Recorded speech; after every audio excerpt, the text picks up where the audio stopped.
Hello everyone, welcome to today's session of CTMT classes. We are discussing the fourth chapter, that is desired properties of concrete. Okay, so in this chapter, the completed topics are strength of concrete, impermeability in concrete, then characteristics, characteristic strength of concrete we have completed, then compressive strength and tensile strength. So these are the topics that we have completed in this chapter. Our next topic is flexural strength. Okay, flexural strength of concrete and its test on concrete is nothing but the test which will do to check the compressive strength, tensile strength and flexural strength. Okay, so compressive strength we have discussed, and the test of compressive strength we have discussed. Okay, so likewise we will next see the flexural strength of concrete.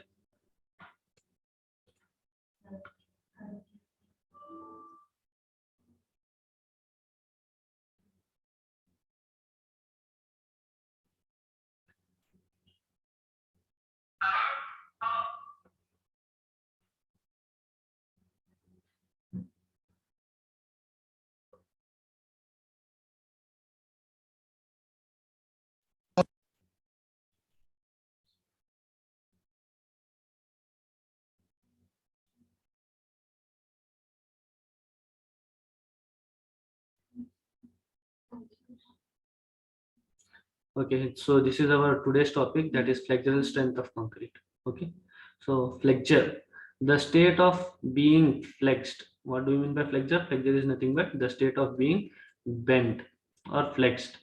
Okay, if anything that we are bending, so while bending, how much it can take the stress before it gets bent. So that is nothing but flexure. Okay, so flexural strength, it is also known as modulus of rupture or bend strength or fracture strength. Okay, so this flexural strength is also known as modulus of rupture or bend strength or fracture strength. It is a mechanical parameter for brittle material. It is defined as material's ability to resist deformation under load. Okay, so what do we mean by flexural strength? Flexural strength is nothing but a mechanical parameter. Okay, this is a mechanical parameter for brittle material. Okay, brittle means hard materials. Okay, so flexural strength, we will do this, or we will check the flexural strength of any material which is brittle. Okay, which is hard enough. And it is flexural strength is nothing but it is ability to resist the deformation under load. Okay, when you apply a load on any brittle material, so it will undergo deformation after some load.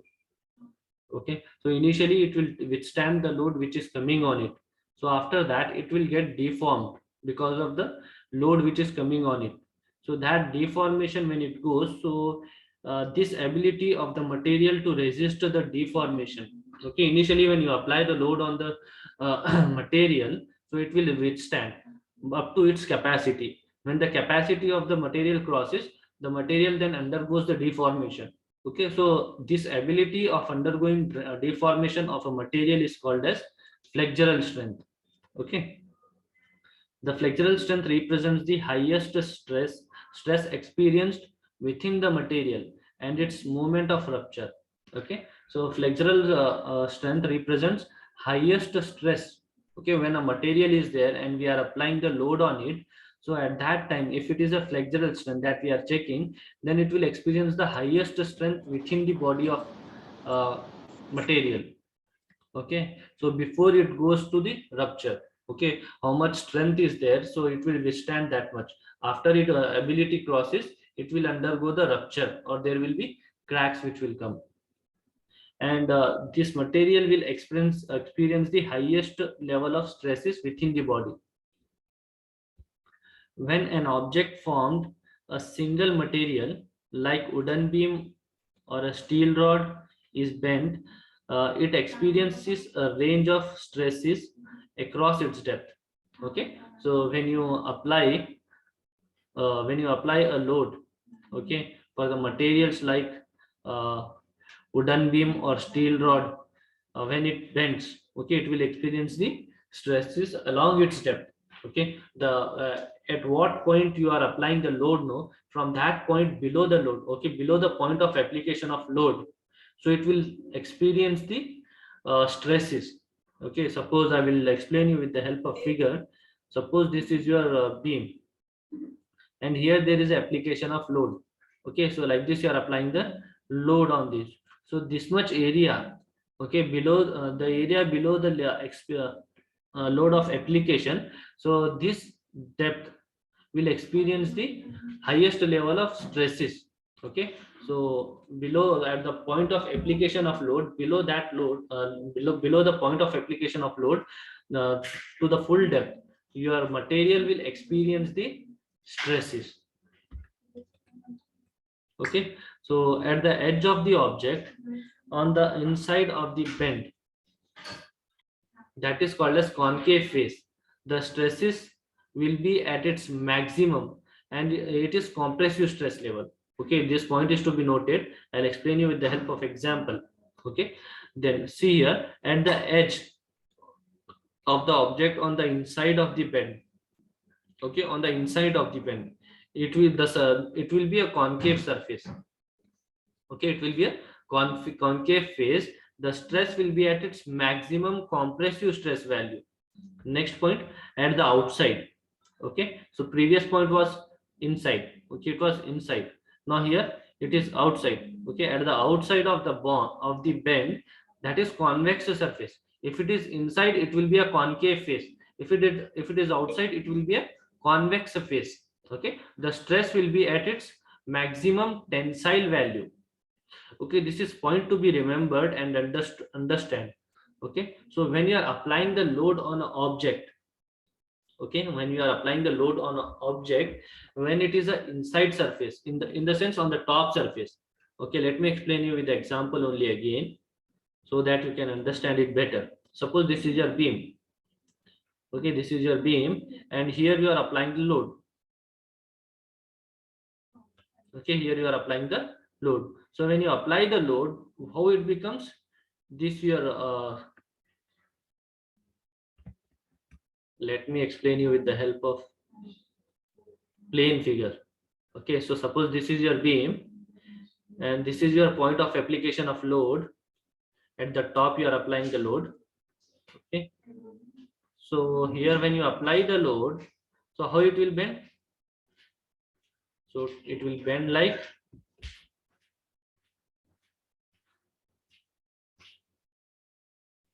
okay,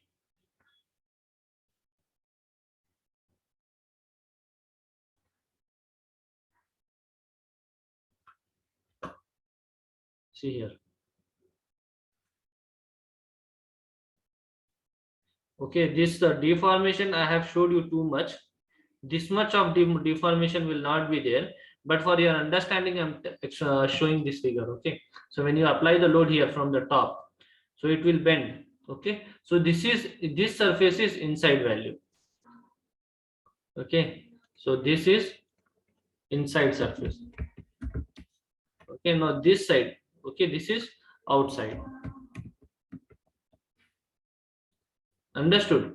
So when you apply the load, okay, when you apply the load on the inside, on the inside of the bend, okay, so this is a beam. Okay, this is a beam, and it is getting bent. Okay, there is a deformation from the point of application of load. Here the application of load is there. Okay, so inside, okay, inside I have written, no, there the bend will be concave face. Okay, so this is called as concave. Okay, the stresses will be maximum compressive stress value. Okay, so here there will be compression. Okay, so in the inside surface, here there will be compression. Understood? So and here outside surface there will be tension.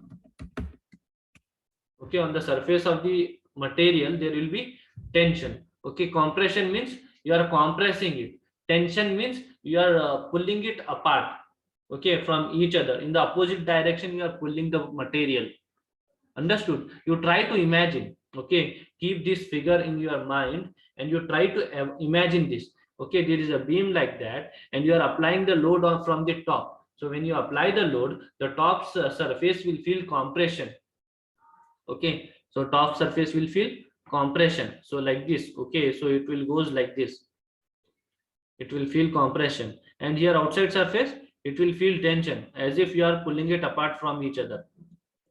Okay, try to imagine this, and this is very important concept. Okay, to understand the further structural thing when you are designing a building, when you are designing a parameter. Okay, so at that time this is very, if this concept is clear in your mind, then when you are dealing with any structural subject, or in your future when you are dealing with the structural softwares to analyze the buildings and all, so this concept is very important. Okay, so when you are applying the load on a beam from the top surface, the top face will feel the compression, whereas the bottom surface will feel the tension. Okay, maximum compression value will be here, and maximum tension value will be tension stresses will be experienced here. Understood? Is it clear? How many of you have understood this concept? Please raise your hands if you have understood. You should try to imagine this in your mind. So if you imagine, you will understand it better, and you will remember it for a long time also. Raise your hands if you have understood.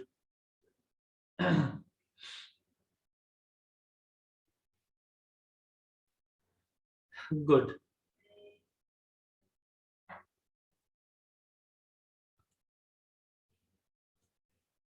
Next, most materials fail under tension stress before they fail under compressive stress. So the maximum tensile stress value that can be sustained before the beam of rod fails is flexural strength.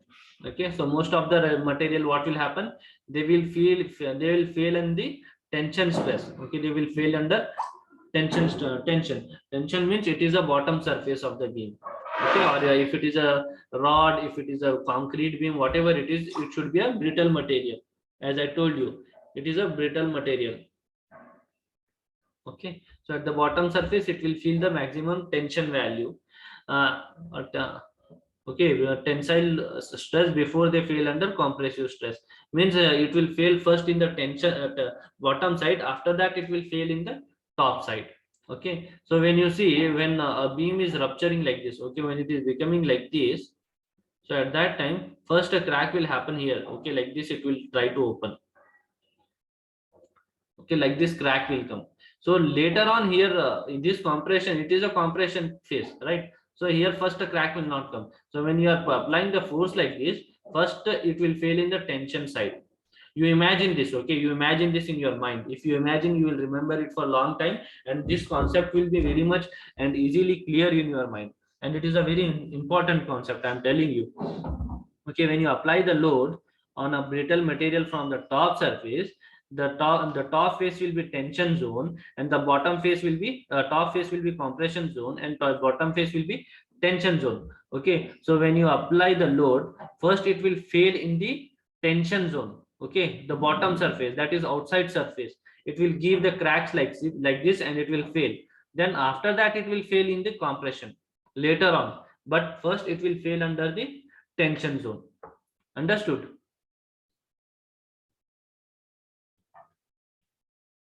Then to do the test of flexural strength on a brittle material, what are the apparatus required are flexural strength testing machine.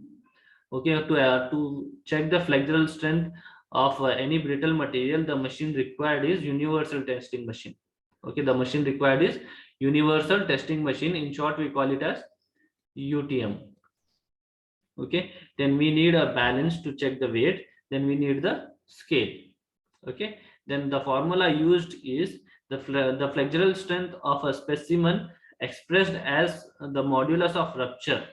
Okay, the flexural strength of the specimen is expressed as modulus of rupture.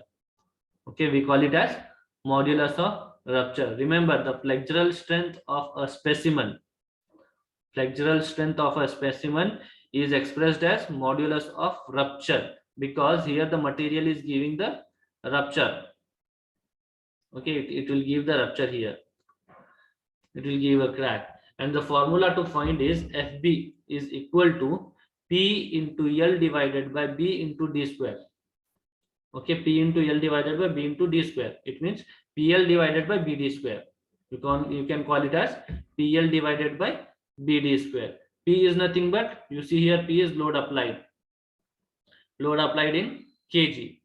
Okay, then L is nothing but length of the span which the specimen was supported. Okay, so that is in centimeter. Okay, kg into centimeter. PL, P into L divided by B into D square. B is nothing but measurement width of the specimen. Okay, width of the specimen here, that bitter material is there, no, its width, so that is in centimeter, into, then you have D square, PL divided by B into D square. D is nothing but measure the depth of the specimen at the point of failure. Okay, at the point of failure, what is the depth? So depth is nothing, depth is also in centimeter, but it is a D square, that's why it will be centimeter square. Okay, kg into centimeter divided by centimeter into centimeter square. So this centimeter will get cancels with this centimeter. So what will be your unit? Kg divided by centimeter square is nothing but kg per centimeter square. Okay, so that is the value here. So PL divided by BD square. Okay, PL divided by BD square is having the unit as kg per centimeter square. Understood how this unit has come? Okay, so with the help of this formula, we can get the flexural strength. So what is the value of P? What is the value of L? Value of B, D? So we will measure it from the specimen, and when we are doing the test, we will get the value of P. So let us see that. Okay, so this is the specimen here, you can see. So this is your concrete beam that they are using to do the test. Okay, we'll see the test procedure first, then we'll come back to the figure. Now apparatus.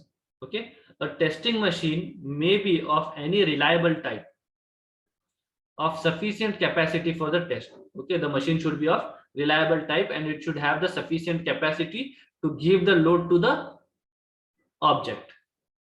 Understood? The permissible errors shall not be greater than plus or minus 0.5% of the applied load where a high degree of accuracy is required, and not greater than plus or minus 1.5% of the applied load from the commercial type of use. Okay, so the machine that you are using, it should not have any errors.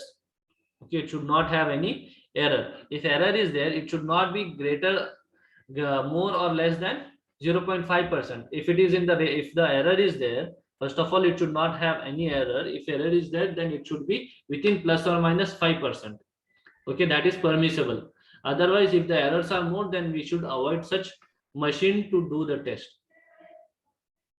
Okay, and the applied force for commercial type of use, the value, the degree of accuracy should be plus or minus 1.5%. Okay, the bed of the tensile machine. Okay, the bed of the tensile machine shall be provided with 2 steel rollers of 30 mm in diameter. Okay, remember this. I will go back to the figure and I will show you this. Okay, so here the bed of the testing machine shall be provided with 2 steel rollers. Okay, there will be 2 steel rollers of 30 mm diameter. Okay, the diameter of those steel rollers will be 38 mm, on which the specimen is to be supported. Okay, there will be 2 steel rollers. Those steel rollers will be having the diameter of 38 mm. On those 2 rollers, we are keeping our object. Means our object is supported on 2 rollers which are having the diameter of 38 mm. Understood?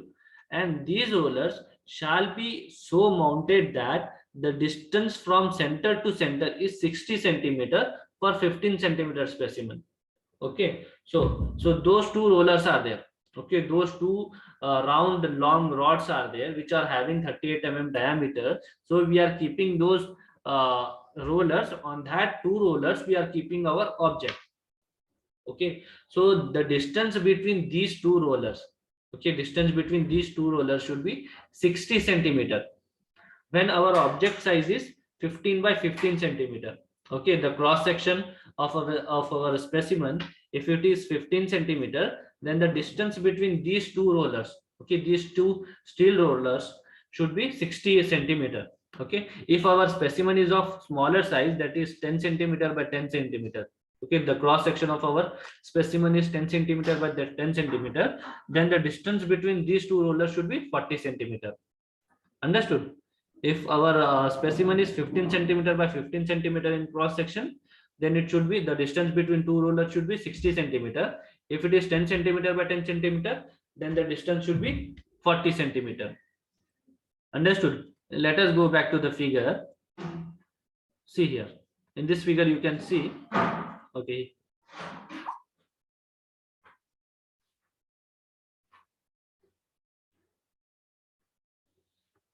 Here you see, there are two rollers. Okay, here there is one roller kept. One more roller is there here, which is not visible here in the figure. Okay, here these two rollers are there. These two rollers are 38 mm in diameter. Okay, 38 mm in diameter. Okay, now the distance between these two rollers, rollers should be 60 centimeter. If the this size of the our object, if it is 15 centimeter, okay, if it is 15 centimeter, then the distance between these two rollers should be 60 centimeter. Okay, if suppose our object is having 10 centimeter, okay, then this distance should be 40 centimeter. Understood? And our object, okay, our object is supported on these two rollers. Here one roller is there, and here one more roller is there. Understood? You understood the distance between these two rollers. You understood what are those rollers, what is the diameter of the roller, and what should be the distance between these two rollers. Understood? So this much is clear.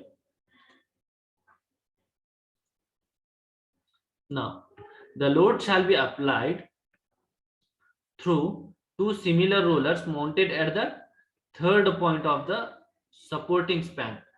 Okay, the load shall be applied through two similar rollers mounted at the third point of the supporting span, that is placed at 20 or 13.3 centimeter center to center. The load shall be divided equally between the two loading rollers, and all rollers shall be mounted in such a manner that the load is applied axially and without subjecting the specimen to any torsional stresses or restraints. Okay, I'll explain you this now. Okay, so in this figure you see there is a 1 point of load applied. This is also one more roller which is having 38 centimeter 38 mm diameter. From here you are applying the load. Okay, but here what we have discussed in our point, we are applying the load by two similar points. Okay, here I am telling two similar rollers, so it means, so there are two types of application of loads. Okay, here you see this is 4-point loading, 4-point flexural strength. Okay, this is 3-point loading. In the previous slide, the figure that we have seen, that is 3-point flexural test. Okay, in that explanation, in the point what I have told, it is 4-point flexural test. It means here one roller is there, 38 mm, here one roller, 38 mm, here one roller, 38 mm, and here one more roller, 38 mm. Okay, so here from the two similar rollers, we are applying the load on the specimen. Okay, so here total point of contact to our specimen are 4. This is 4-point flexure test. In the 3-point flexure test, there is a 1 point of application of load from the top. That is one roller is there of 38 mm diameter. At the bottom, two rollers are there. Understood? So these are called as supporting rollers, or we can call it as supporting pins. Understood? So we have to apply the load here on this. Okay, 3-point and 4-point. Understand the difference between these two. And this distance is called as A. Okay, so this distance is there, no? The distance between the support and the point of application of load from the top. So this is called as A. From the bottom, when roller is there, so direction of the load will be at the top. From the top, when we are applying, it will be towards bottom.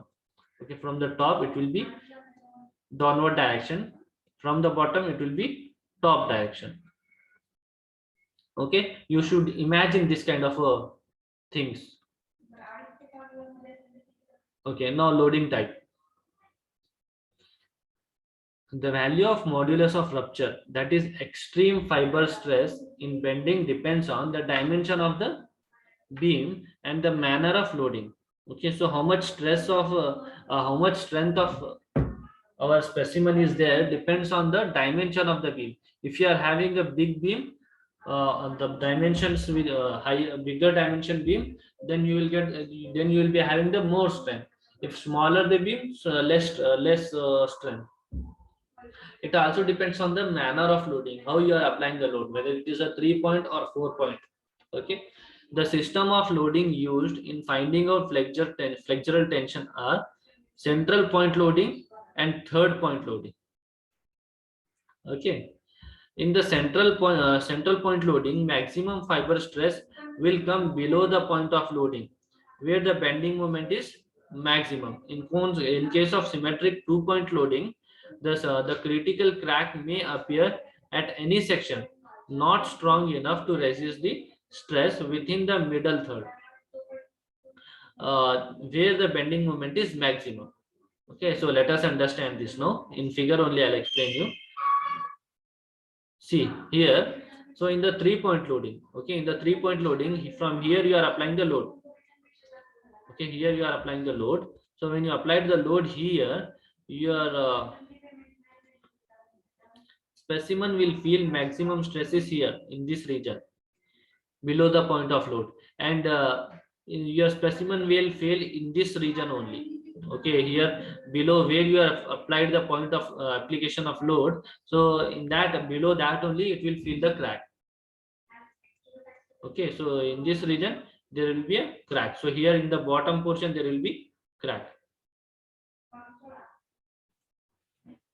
Okay, here let me show you, the crack will be here in this region.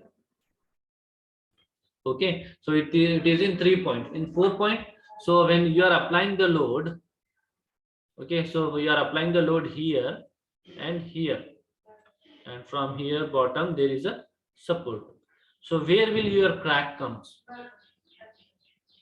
Okay, it is obvious that in 3-point loading the crack will be here, right? So in 4-point loading, where will be your crack? Your crack will be anywhere where your this one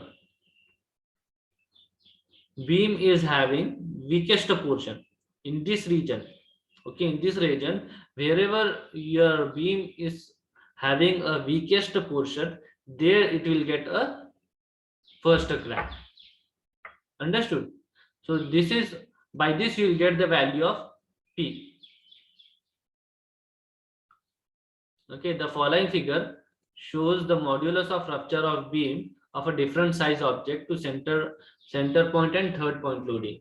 Okay, so this line is for center point loading, this point is for third point loading, like 3-point and 4-point.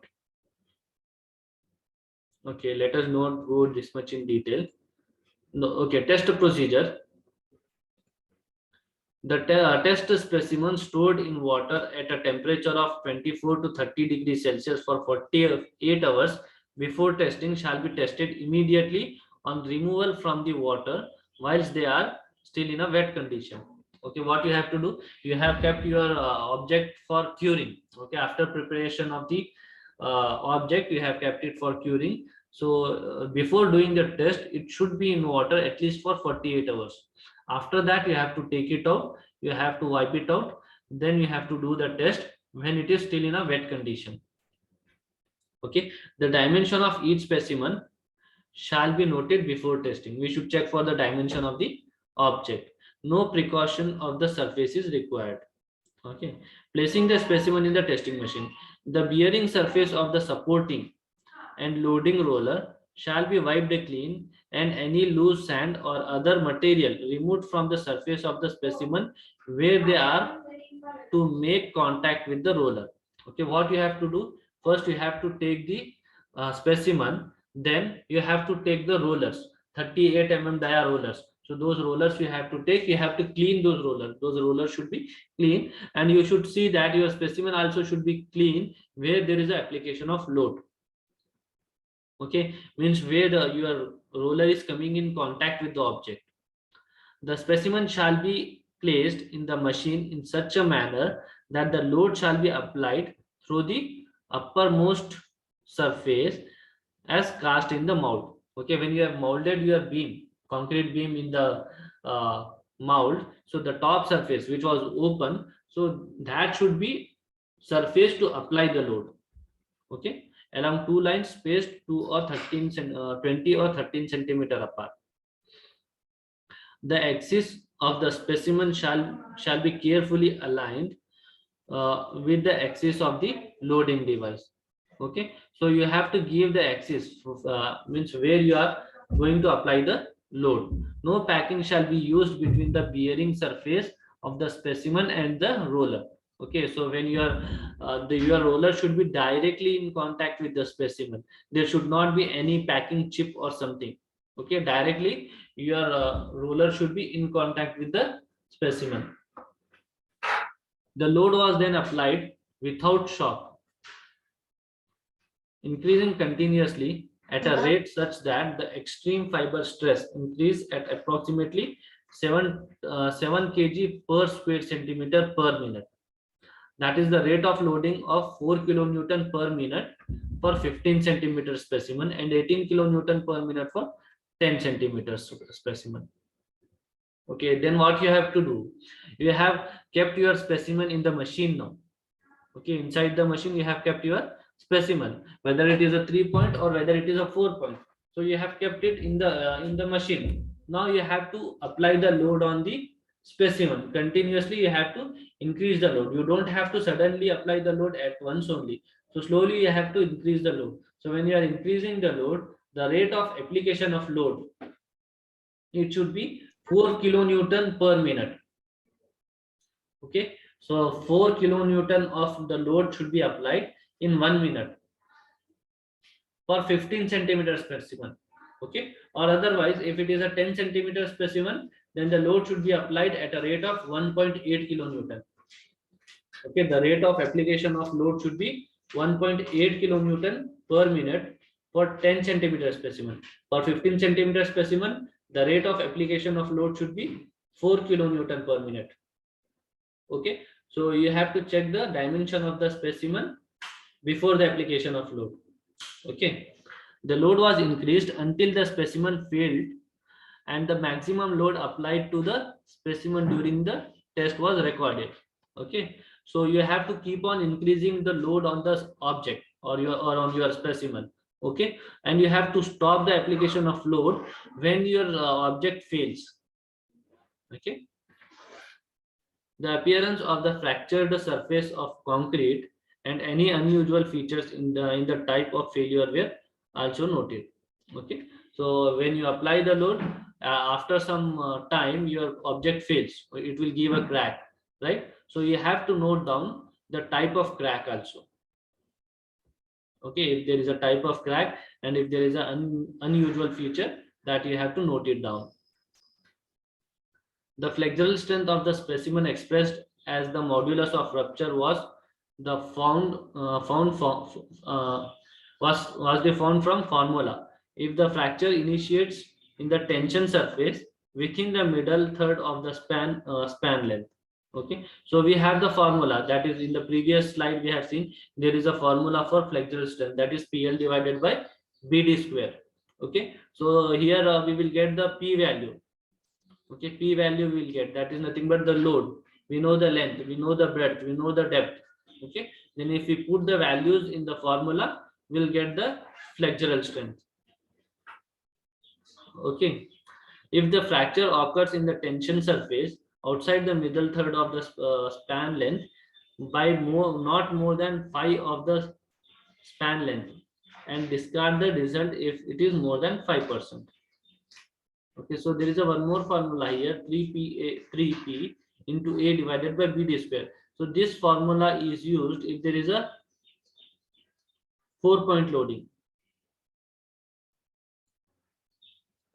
This formula is used when there is a 4-point loading, because here there is a value of A. So what is the value of A? Value of A is nothing but here at the bottom there is a sorry, Okay, so there is a, okay, here there is a bottom, this one roller is there. Okay, here one you have a roller.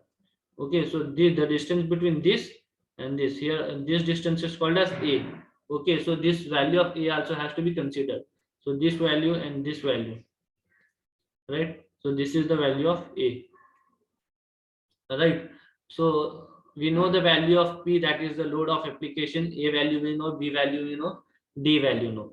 Okay, so B is 15, D is also 15, breadth and depth. Okay, so in the previous formula, one point of third means only 1 point of application of load was there. There it was PL divided by BD square. What was L there? L is nothing but the length of the beam. Okay, there the length we will consider. Here we will consider the value of A. Understood? Now, when after completing the test, we have to give the report. Okay, the following information shall be included in the report on each specimen. First is identification of the mark, which type of mark you have done. Then date of test. Okay, on which date you have done. Age of specimen. Okay, whether it is 7-day specimen, 14-day specimen, 28-day specimen, that age you have to note down. Then curing condition. Whether you have cured it by water, whether you have cured it by steam, that one. Then size of specimen. Okay, then span of the specimen. Size of the specimen will come the cross section, 15 by 15 centimeter by 15 centimeter or 10 by 10 centimeter. Span length, then maximum load applied, P value, then position of fracture, where it has fractured for 2-point loading, that is A. Then modulus of rupture. Okay, there is a formula, PL divided by BD square. Otherwise, 3P into A divided by BD square. Right? So 3-point and 2-point and 3-point loading. Oh, sorry, 1-point and 2-point from the top. Then appearance of concrete and type of fracture in these are unusual. Okay, if any unusual thing has happened, so that also you have to note it down. So these are the reports that you have to note down after the test. Is it clear?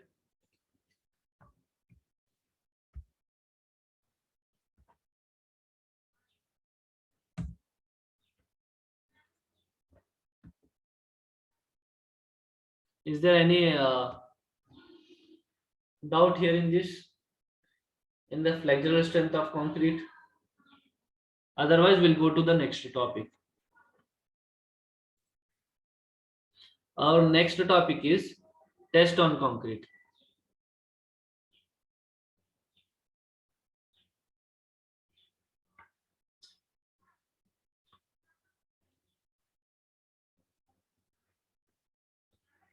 If anybody is having any kind of a doubt, please ask me. Okay, test on concrete. First, we will see the compressive strength of concrete. Okay, so this we have seen what is compressive strength of concrete. That is, we will prepare a cube and we will put it in the CTM. Then we'll see how much strength of that cube is there. Okay, so how actually we will do the test, we will see in detail. Okay, the compressive strength of concrete is given in terms of characteristic compressive strength of 150 mm size cube tested at 28 days. That is the value of FCK as per Indian standard.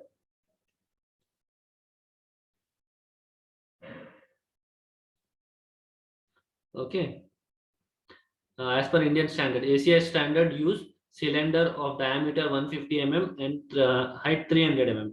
The characteristic strength is defined as the strength of the concrete below which not more than 5% of the test results are expected to fall. Okay, so this we have seen. Compressive strength test we will do on the concrete cube of 150 mm size. Okay, what is the cube and the mold also we have seen, right? So in that mold we will prepare a concrete cube. Then we will do the test on that cube after 28 days. Okay, so this is according to Indian standard, IS standards. According to ACI standards, they will do the compressive strength test on the cylinder which is having a diameter of 15 centimeter and height of 30 centimeter. Okay, this we have seen. Then we can get the characteristic strength value. We have discussed characteristic strength also in detail. Okay, characteristic strength of concrete is the strength of concrete specimens casted and tested as per the given code of practice are and cured for a period of 28 days. 95% of the test cubes could not have a value less than this value. Okay, so this same thing we have seen. So again, that points are repeated. Okay, so this also we have seen. Okay, now what are the apparatus required? So this you can see, this is called as CTM machine. The figure that you are seeing on your figure, this is called as CTM. I told you about CTM, right? So this is the figure of that CTM. Okay, compression testing machine. CTM is in short is called as compression testing machine. The testing machine may be of any reliable type or sufficient capacity for the test and capable of applying the load at the specified rate. The permissible error shall not be greater than plus or minus 2% of the maximum load. Okay, so this is the machine which we will use to do the test. Okay, so this machine is used to do the test on the our concrete cube. Okay, so here on this machine we can apply the load at a constant rate. Okay, at a constant rate, that is specified rate, we should be able to apply the load on our specimen, and the error should not be more or less than 2%. Okay, so see, keep the figure in your mind so that you can imagine the test when we are discussing the procedure. Okay, so this is the mold that we have seen previously also. So this is the mold cube for test. It is having a size of 150 by 150 by 150 mm. Now let us see the procedure. All the material shall be brought to the room temperature, preferably 27 degrees Celsius plus or minus 3 degrees Celsius before commencing the test. So whatever the materials are there, you need cement, you need water, you need coarse aggregate, you need sand, right? So these materials you have to bring it to the room, and these all should be at a temperature of 27 degrees Celsius. The samples of aggregate for each batch of concrete shall be of the desired grading and shall be in air dried condition.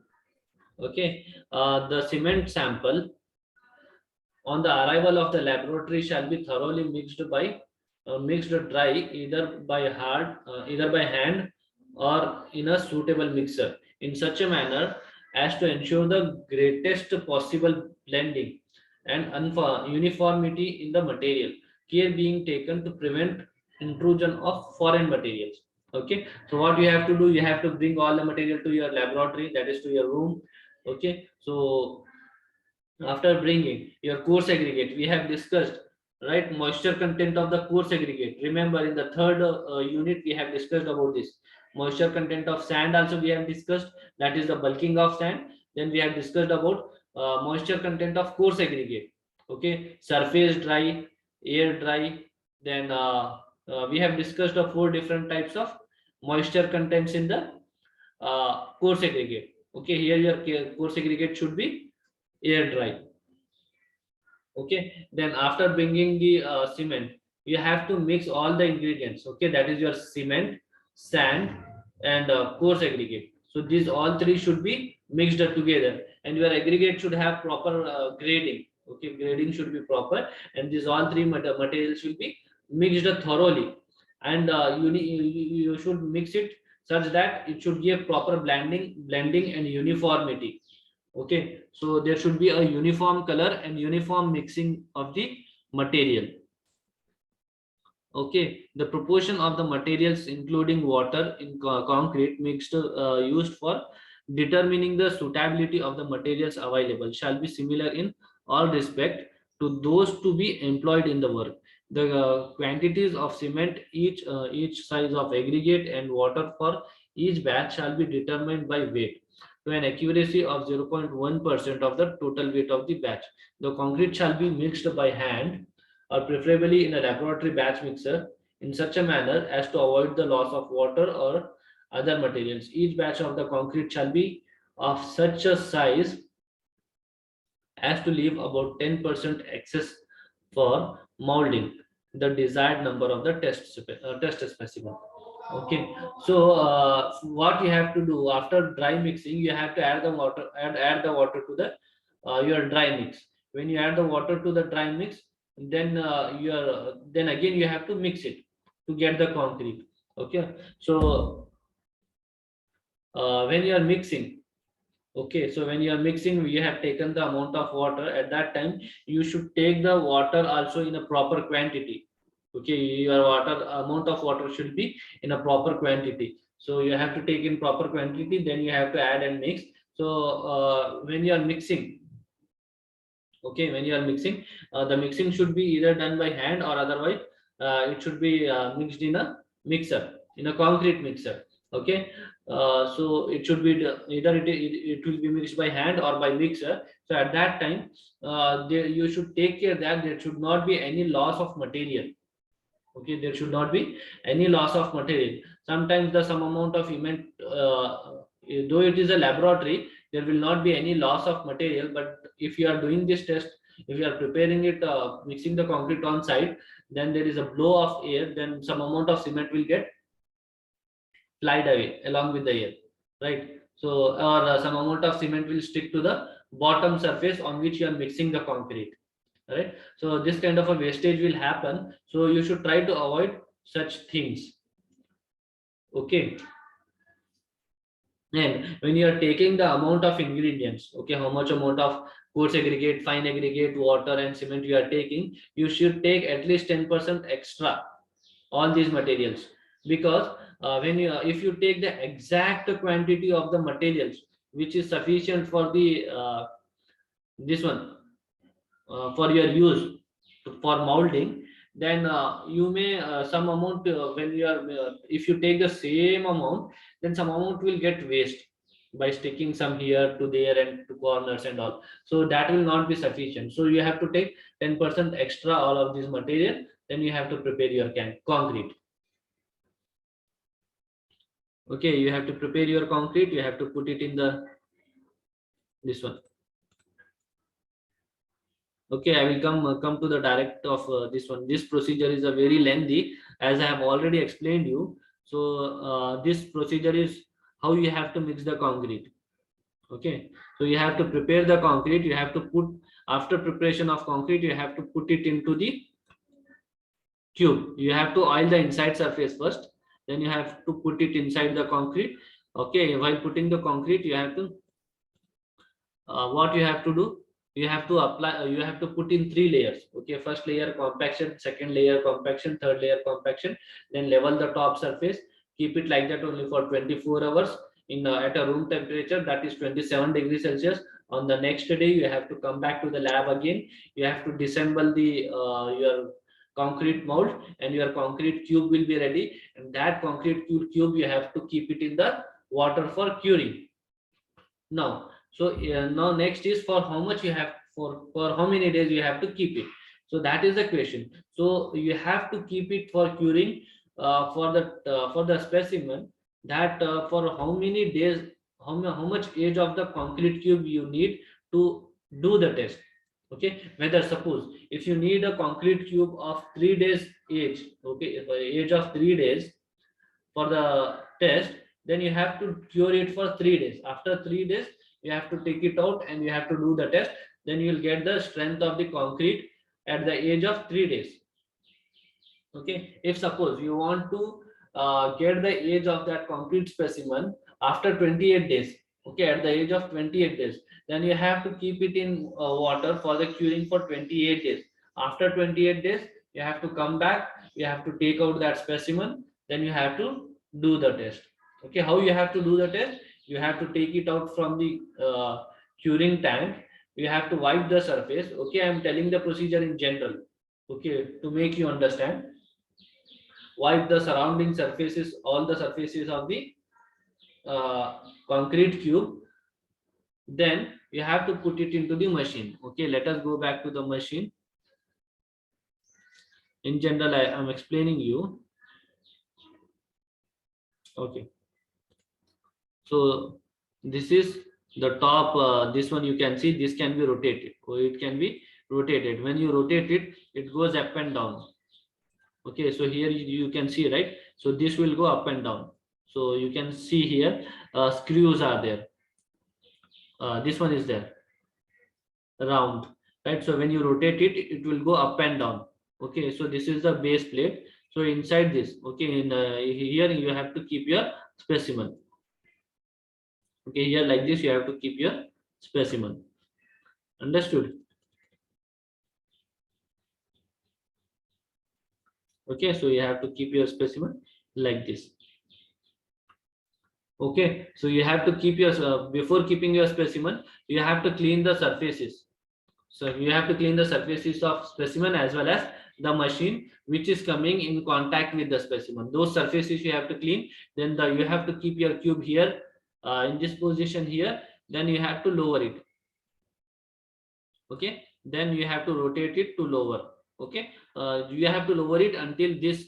Okay, so until this surface comes in contact with the specimen. Okay, when it comes in contact with the specimen, you have to leave it.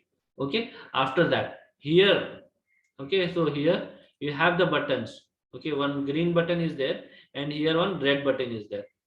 Okay, you can see in the figure, here one green button is there, here one red button is there. After when it comes in contact, you have to start the, you have to press the green button. Then the load of application will start. Okay, load of application will start. Here you are having the meter in which you will see how much load is being applied at what rate. Okay, so you have to start the application of load. So the load will be continuously applied on the specimen. When at after some time the specimen will fail, means it will give the crack. So when it gives the crack, you have to press this red button and you have to stop the machine. Okay, so this all procedure I have showed you in the virtual lab. I'm explaining you here not theoretically, but if you have attended my virtual lab of compressive testing machine, you have seen. Okay, you have seen this test. So we can note down the value of P. Then with the help of formula, that is PL divided. With the help of this one. Oh, okay, direct P value you get. That is the strength. This is about tension. Okay, now calculation is there. For 3 days, for 7 days. For this, so this all we have already seen in virtual lab. This was a repetition for you. Next is modulus of elasticity of concrete. Modulus of elasticity of concrete is defined as the ratio of stress. Okay, it is the ratio of stress applied on concrete to the respective strain caused.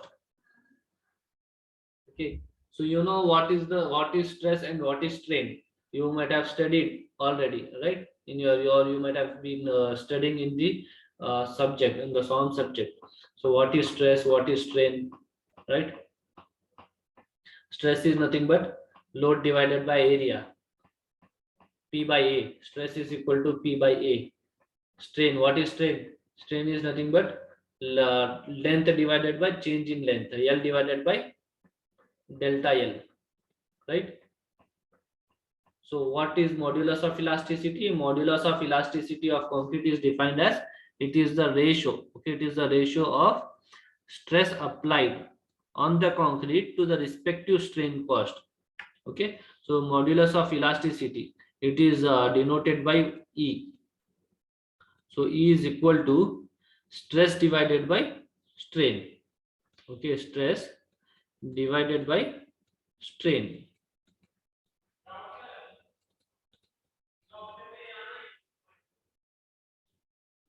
Understood? So modulus of what is stress? Stress is equal to load divided by area, that is P divided by A.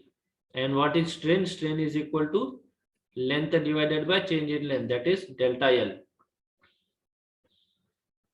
Okay, so modulus of elasticity of concrete is defined as the ratio of stress applied on the concrete. Okay, if you want to know the modulus of elasticity of a concrete object, so it is modulus of elasticity is nothing but so how much it is the ratio of stress applied on the concrete.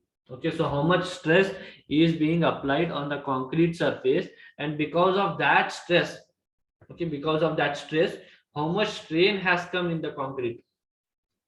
Okay, how much change in length has come, so that is called as modulus of elasticity. Understood? The accurate value of modulus of elasticity of concrete can be determined by conducting a laboratory test called compression test on a cylindrical concrete specimen. Okay, so the modulus of elasticity of concrete can be determined by doing compression test on the cylindrical concrete specimen. Okay, then we can get to know the modulus of elasticity of a concrete.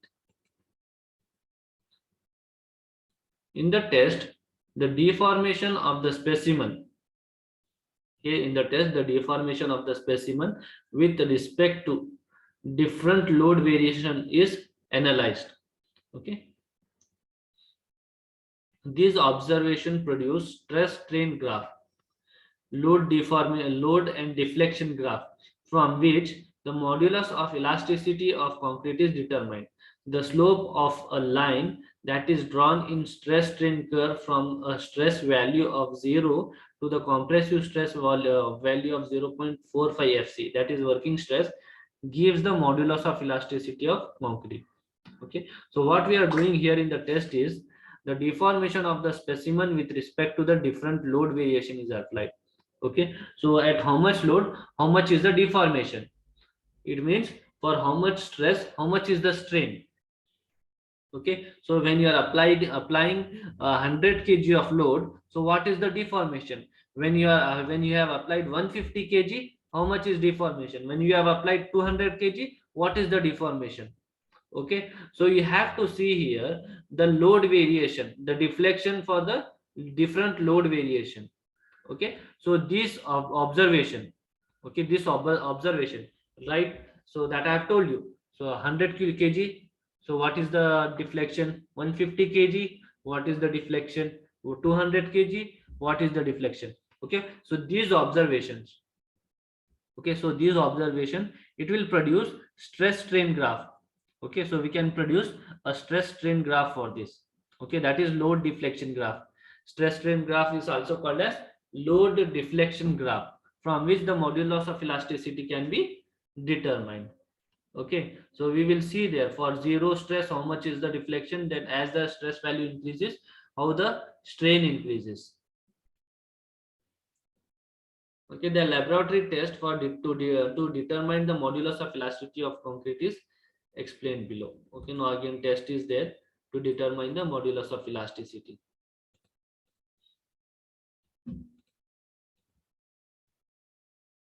So this we will see in the next class. So I gave you the introduction related to modulus of elasticity of concrete. Is there any doubt in this?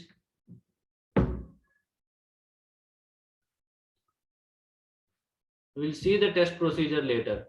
But what is modulus of elasticity? If you have any kind of a doubt, please ask me.